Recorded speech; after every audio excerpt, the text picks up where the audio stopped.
So point number 5, keeping score. A couple that is constantly trying to keep score in a relationship, they're in trouble. A few examples are counting who wins and loses when you're in an argument, or who does something more or less than the other person. Guilty. This type of behavior will only cause your relationship to fail. It's important to learn the true meaning of give and take.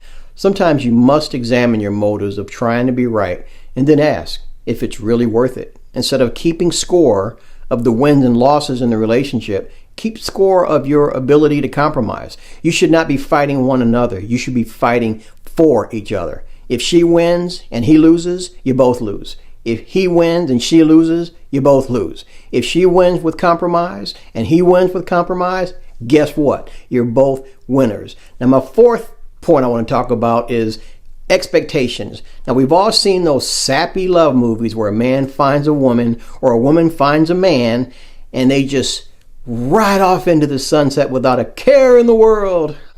They had only 1 hour to get to know one another, right? And yet somehow they have become blissfully happy. Well, that's the movies and not real life.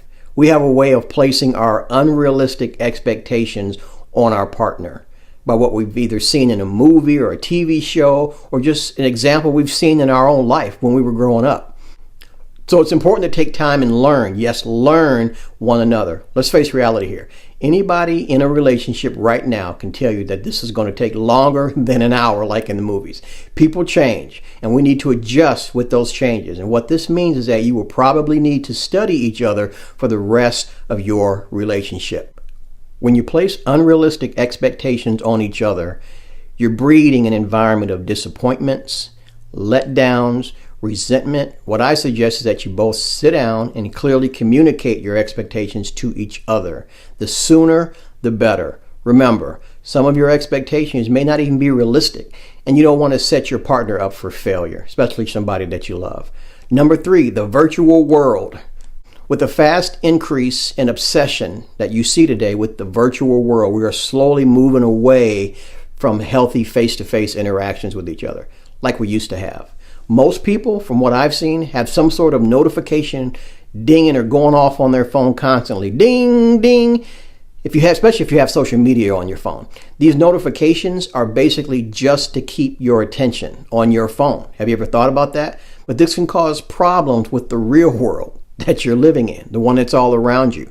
There's nothing more annoying than to be sitting with your partner or your wife, having a nice dinner. Let's say their phone goes off every few seconds. This behavior leads to what I deem is a breakdown in the vital communication between the two of you that both of you desperately need.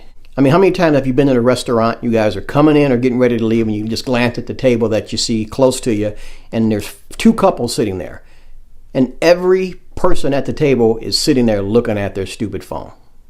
Like, come on, people. So schedule a time every day. I've done this, where the two of you can come together without the interruptions of your phones and other devices.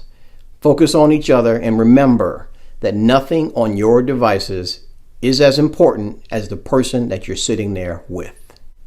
I had a buddy I used to work with, and he told me, he said every time he comes home, he takes his phone, he puts it right in the bedroom, and he leaves it there because he wants to focus on his wife and his daughter. And I actually thought that was pretty cool, and I started implementing that in my life around that time as well. Number 2, trust issues. If you don't trust the person that you're with, then chances are you don't respect them.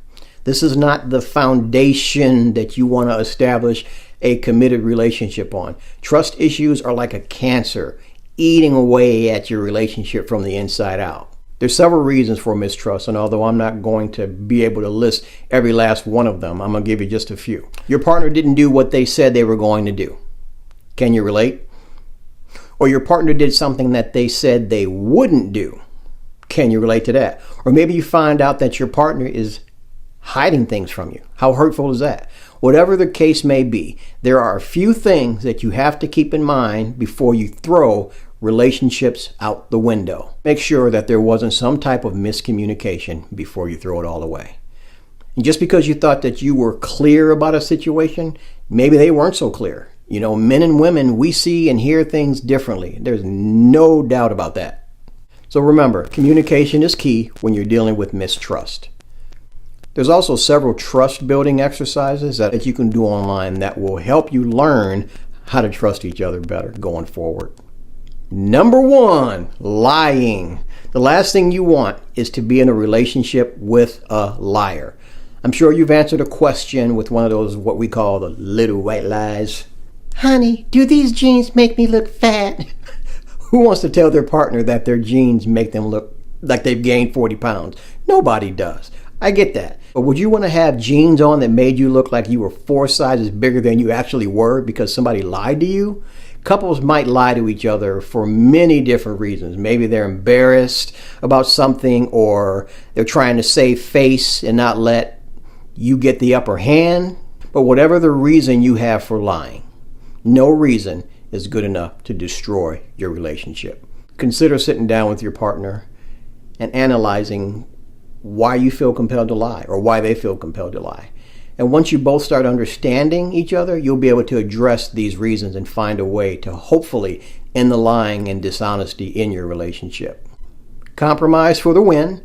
Expect realistic goals for each other. Schedule a no device time every day. Unplug. I know it's hard, but you can do it. Say what you mean and mean what you say. And honesty is always the best policy for a healthy and happy relationship. Be sure to like this video, comment on this video, and share this video with somebody who might need this information. Until next time, I'll see ya.